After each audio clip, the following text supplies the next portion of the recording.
5 साल पहले अगर किसी ने कहा होता कि महिंद्रा एंड महिंद्रा का स्टॉक 3600 पे ट्रेड करेगा और एनालिस्ट उसके ऊपर 4,500 के टारगेट देंगे तो you wouldn't have believed it, but आज ये रियलिटी है। मोतीलाल ओसवाल ने रिसेंटली एमएनएम पर बाय की रेटिंग दी है विद अ टारगेट ऑफ 4,275, जो उसके करंट प्राइस लेवल से 13 to 14% का अपसाइड दिखाता है। लेकिन असली क्वेश्चन ये नहीं है कि 15% का अपसाइड है या 25% का, बट यहाँ पर एक्चुअल क्वेश्चन ये है कि एमएनएम में ऐसा क्या चल रहा है कि मेजर ब्रोकरेजेस इस पर बुलिश हो रही है। आज इस वीडियो में हम एग्जैक्टली यही ब्रेक डाउन करेंगे। एमएनएम का रियल बिजनेस साइज, इसकी latest Q2 performance, why Motilal Oswal is bullish on this stock, business के फ्यूचर ग्रोथ कैटलिस्ट एंड की चैलेंजेस जो इन्वेस्टर्स इग्नोर नहीं कर सकते। लेकिन वीडियो में आगे बढ़ने से पहले इस चैनल को सब्सक्राइब कर लीजिए सो दैट हमारे सारे financial breakdowns and market updates सबसे पहले आप तक पहुंचे। तो चलिए शुरू से शुरू करते हैं। तो अगर मैं आपसे पूछूं कि महिंद्रा क्या बनाती है तो 95% लोग बोलेंगे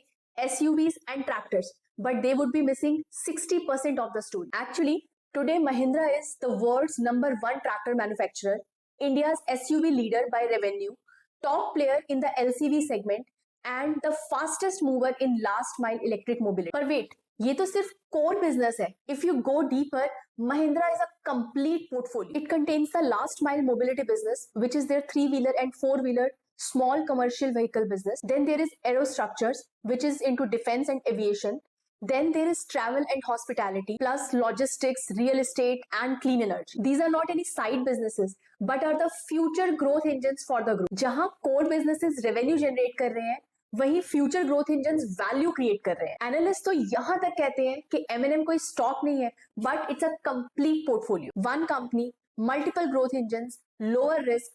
That's the real Mahindra. Quickly Q2 results check करते हैं. On a consolidated basis, the revenue for September quarter is 46,100 crore, which is 21% growth year on year, and profit after tax has grown 18% year on year. So stable and healthy EBITDA margins, double digit volume growth. Tractor segment ने तो industry slow down के बावजूद भी resilience दिखाया. These results are better than market expectations. ये growth नहीं, ये solid execution. And MNM सिर्फ सर्वाइव नहीं कर रहा, it's kind of dominating the market. Now let's understand what's driving this growth. ये growth आ कहां से रहा है? And the first factor is SUV portfolio revolution. Mahindra ने अपनी SUV lineup completely refresh कर दी है. Scorpio N is a massive success. XUV 700 is a killer in premium segment.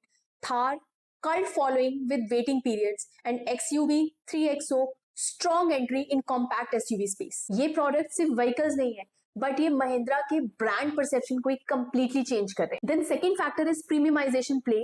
15 to 25 lakhs के सेगमेंट में महिंद्रा काफी एग्रेसिवली मूव कर रहा है. Higher margins, better brand value and loyal customers. Then third factor is rural economy tailwinds. India की rural economy slowly recover कर रही है. Better monsoons, government spending on agriculture, MSP increases, and tractors की demand directly linked है rural prosperity. Fourth growth factor है EV and last mile mobility. Last mile mobility and EV space में M N M काफी fast progress कर रहा है.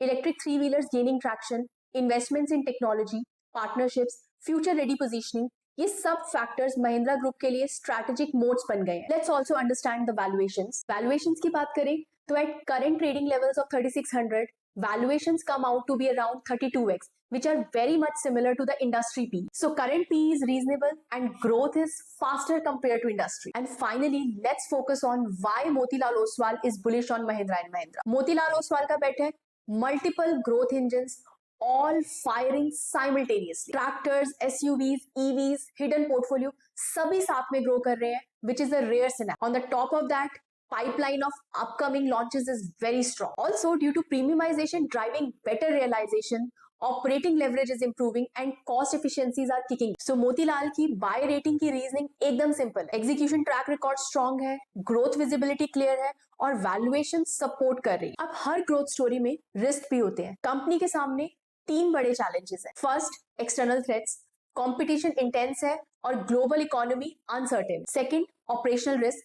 commodity prices volatile है और रूरल डिमांड unpredictable. Third are transition challenges.